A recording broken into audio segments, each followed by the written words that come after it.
Ribuan demonstran yang berunjuk rasa memprotes kematian George Floyd di jalan-jalan kota New York dibubarkan paksa oleh polisi. Aparat menangkap sejumlah orang karena melanggar aturan jam malam yang diterapkan pemerintah kota. Sementara di kota Seattle, warga berkumpul di persimpangan jalan utama kota tersebut dan mendengarkan pidato yang mengkritik tindakan kekerasan polisi. Polisi Seattle membubarkan warga yang berkumpul dengan tembakan gas air mata dan granat kejut. Di kota ini, polisi juga memberlakukan jam malam mulai pukul 23. Unjuk rasa juga berlanjut di Washington, D.C. Warga berkumpul di Taman Lafayette yang berada tak jauh dari Gedung Putih. Mereka meminta polisi menyudahi aksi kekerasan kepada warga kulit hitam, dan mereka juga mengecam aksi penjarahan yang dilakukan selama unjuk rasa menuntut keadilan terhadap George Floyd. Menanggapi aksi unjuk rasa yang berujung pada kerusuhan, Presiden Amerika Serikat Donald Trump Selasa waktu setempat langsung memerintahkan ribuan tentara bersenjata lengkap untuk mengamankan demo anti-rasisme.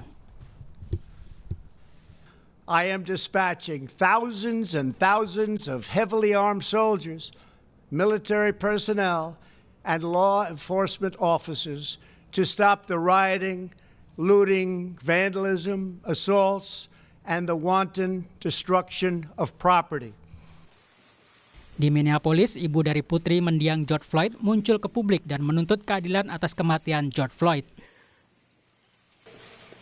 And I'm here for George because I want justice for him. I want justice for him because he was good. No matter what anybody thinks, he was good.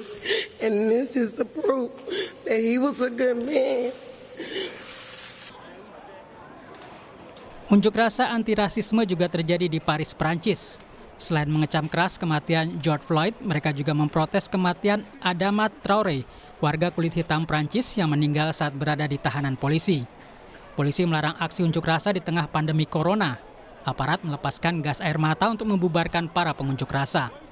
Aksi serupa juga terjadi di Belanda.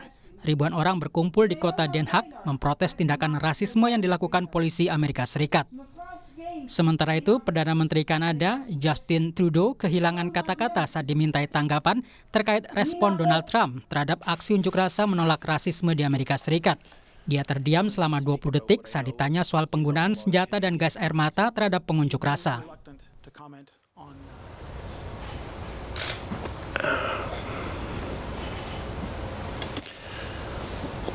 We all watch in horror and consternation what's going on in the United States. It is a time to pull people together, but it is a time to listen. It is a time to learn what injustices continue despite progress over years and decades. Aksi mendukung orang-orang yang melawan rasisme juga ditunjukkan pebasket legenda NBA Michael Jordan yang menegaskan sudah seharusnya rasisme tak ada di Amerika Serikat. Saya benar-benar merasa sedih, sakit, dan marah atas apa yang terjadi. Saya mendukung mereka yang melawan rasialisme dan kekerasan pada masyarakat minoritas di Amerika Serikat, tulis Michael Jordan. Aksi unjuk rasa memprotes rasisme di Amerika Serikat bisa menjadi pelajaran bagi banyak negara agar adil memperhatikan hak-hak semua warganya, apapun latar belakangnya. Saudara, mengapa kerusuhan dan protes meluas di Amerika Serikat?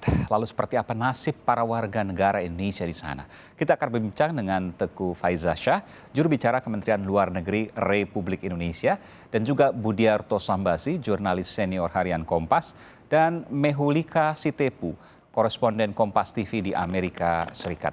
Saya pertama ke Mbak Mehulika. Mehulika Sitepu, apa yang kemudian terjadi saat ini paling akhir dari sana yang Anda cermati? Di hari ke-8 protes kemarin malam itu sejauh ini masih berlangsung jauh lebih tertib dibandingkan hari-hari sebelumnya, walaupun masih terjadi penjarahan. Salah satu toko yang dijarah adalah toko Zara, dan namun itu hanya sangat minimal ya kalau dibandingkan dengan hari-hari sebelumnya yang terjadi di kota New York dan kota-kota lain di Amerika Serikat. Iya, bahwa ada penjarahan masih terjadi saat ini itu adalah fakta, tapi kemudian eskalasinya sudah menurun. Anda mengatakan seperti itu? Kalau dibilang eskalasi kekerasan atau penjarahan itu sudah paling tidak untuk kemarin itu menurun karena memang dari pemerintah kota New York sendiri sudah memberlakukan jam malam dan jam malamnya itu dipercepat. Tadinya pukul 11 malam, sekarang jadi pukul 8 malam.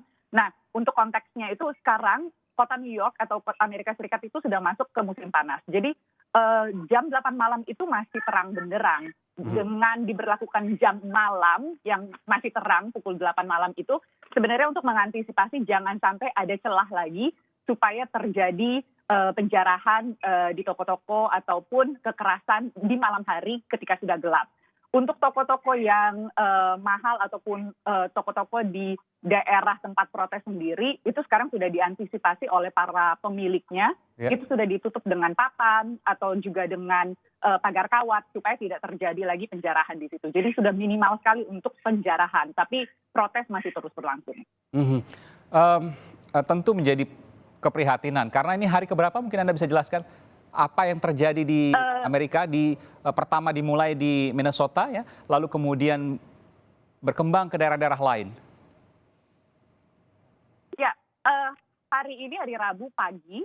Jadi kemarin malam itu terakhir adalah hari ke-8 protes di Amerika Serikat. Nah, ini memang diawali oleh ketidakpuasan atau rasa frustrasi kulit hitam khususnya terhadap pembunuhan tanda kutip atau seorang kulit hitam yang mati di tangan atau di lutut seorang polisi kulit putih gitu. Nah, ini kasusnya tidak pertama kali. Dalam waktu dekat aja sebenarnya ada 2 kasus lain di mana orang kulit hitam itu mati di tangan orang kulit putih. Ada Ahmaud Arbery dan juga Brené, seorang perempuan suster begitu. Jadi ini sudah berkali-kali dan sebenarnya ada ratusan kasus di mana orang kulit hitam itu mati di tangan polisi kulit putih. Nah, mereka ada beberapa hal yang terjadi dan akhirnya kasus George Floyd itu yang membuat titik balik di mana mereka sudah meskipun pandemi mereka sudah tidak tahan lagi, mereka protes, mereka turun ke jalan dan ketika protesnya awal-awal damai itu masih seakan-akan itu tidak direspon oleh pemerintah kota dan pemerintah negara bagian. Itu kenapa akhirnya rasa frustrasi itu tereskalasi menjadi kekerasan. Baik. Nanti saya akan ke Mehu lagi. Saya ke Pak Teguh Faizasa, juru bicara Kementerian Luar Negeri Republik Indonesia. Tentu kita tidak bicara soal apa yang kemudian terjadi di Amerika, tapi saya ingin bicara soal warga negara Indonesia yang ada di Amerika. Karena ini masif sekali, ada di 140 kota kalau tidak salah. Apakah kemudian ada kabar yang mungkin bisa disampaikan terkait warga negara Indonesia di sana? Bung Teguh Faizasa. Baik. Yang perlu saya garis bawahi adalah di hari ke-8 ini memang kita masih mencatat banyaknya aksi demonstrasi termasuk beberapa waktu yang lalu jadi aksi-aksi yang bersifat anarkis. Sejak hari pertama kita mencatat adanya eskalasi demonstrasi yang mengarah pada beberapa tindak kekerasan, Menteri Luar Negeri telah menginstruksikan perwakilan kita di Amerika Serikat untuk memberikan perhatian bagi keselamatan dan keamanan masyarakat kita di berbagai wilayah di Amerika Serikat. Dan hingga saat ini kita bersyukur bahwa tidak ada warga negara kita yang menjadi korban. Dan harapan kita tentunya mereka tetap bisa mengindahkan apa yang menjadi himbauan pemerintah setempat dan juga KBRI ataupun KJRI secara terus-menerus membangun komunikasi dengan masyarakat kita di sana, apakah dengan kelompok masyarakat ataupun melalui permika. Saya melihat ada wakil permika di sini. Namun ini adalah peningkatan metode komunikasi yang dilakukan oleh perwakilan kita, mencoba menjangkau seluas-luasnya masyarakat kita, apakah melalui perwakilan ataupun kalau bisa dengan demikian kita bisa mengetahui kondisi mereka. Jadi ini hal yang terus kita intensifkan. Ya, mungkin bisa dijelaskan Bung Teguh, apa yang kemudian dilakukan Kedutaan Besar Republik Indonesia di sana, konsulat-konsulat kita di sana, terkait dengan situasi yang kita belum tahu ini. Satu, ada pandemi, yang kedua ada unjuk rasa yang mengarah ke anarkistis yang mungkin akan berkepanjangan. Ya. Memang kondisi saat sekarang sungguh-sungguh luar biasa. Katakanlah di saat pandemi sedang terjadi dan kita juga dari awal aspek perlindungan warga adalah sesuatu yang terus diprioritaskan oleh Kementerian Luar Negeri melalui perwakilan kita dimanapun mereka berada. Jadi pada saat sekarang, saat masyarakat kita diharapkan tetap tinggal di rumah karena pandemi dan berlanjutnya aksi-aksi kekerasan yang terjadi dengan demonstrasi dan lain-lain, dan jam malam diterapkan menyebabkan mereka pun sangat kita dorong untuk tetap tinggal di tempat.